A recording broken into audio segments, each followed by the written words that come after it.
The world's problems can seem insurmountable in a deeply individualistic society like ours, but perhaps together as communities, our worries and their causes could be conquered. The philosopher and theologian, the Roman Catholic Jean Vanier, has made it his life's work to prove that point, creating communes for the learning impaired to overcome their disabilities. It's called L'Arche, or the Ark, and there are now more than 147 of them in 35 countries around the world. A new and critically acclaimed documentary, Summer in the Forest, focuses on the Paris Commune. Here's a little look. We began with no plan. It was crazy.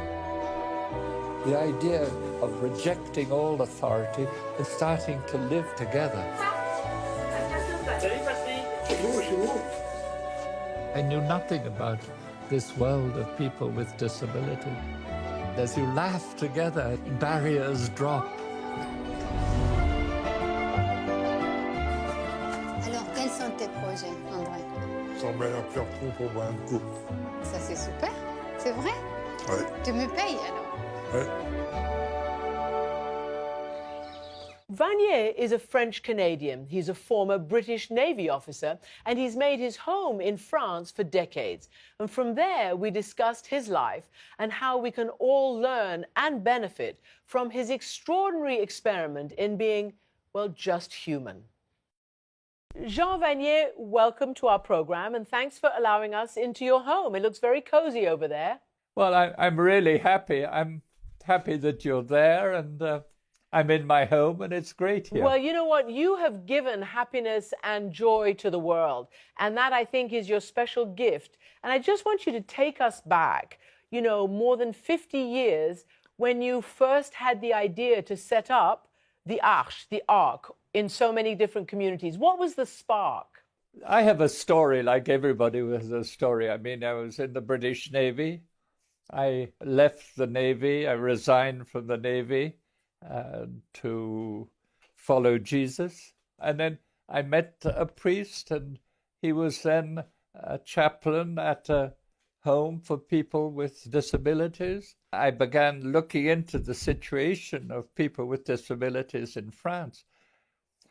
I spoke to parents, I went to psychiatric hospitals, and eventually I was in an institution where there were 80 men with disabilities, and I was very moved by them. There was something so beautiful and so painful.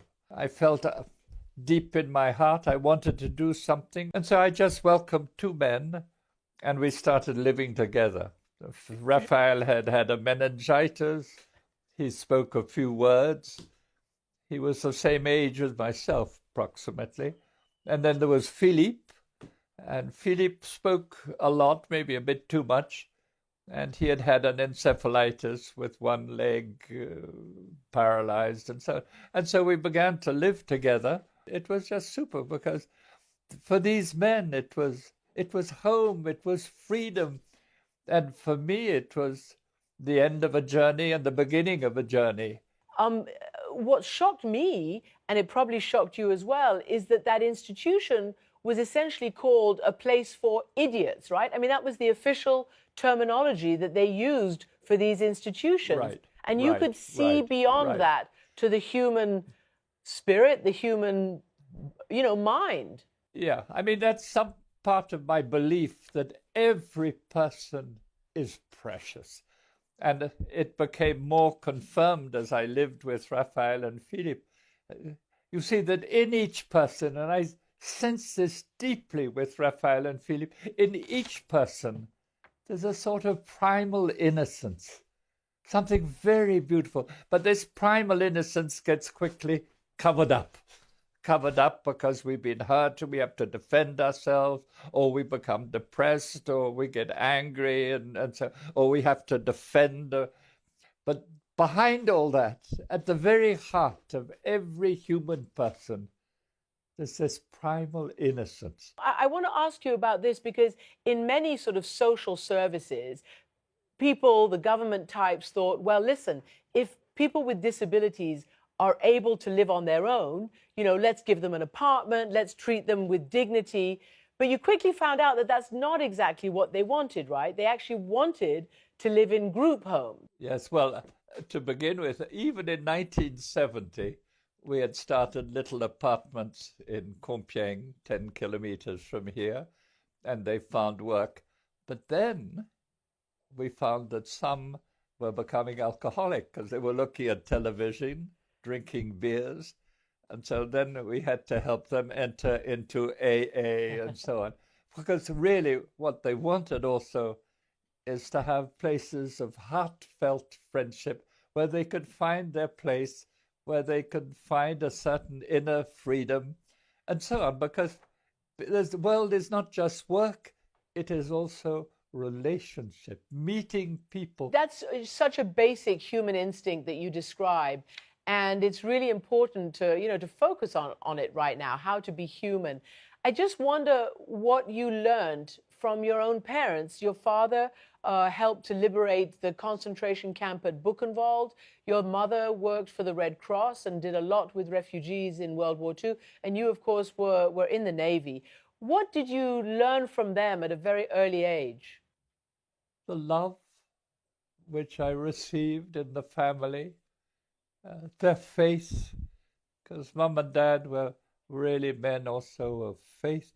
And Dad was a man, and both of them, Mum and Dad, both of them with great integrity. And Dad, though, he was in the army and then he went into the diplomatic, and then, of course, he became the Governor General of Canada. But he was never a politician. He didn't struggle.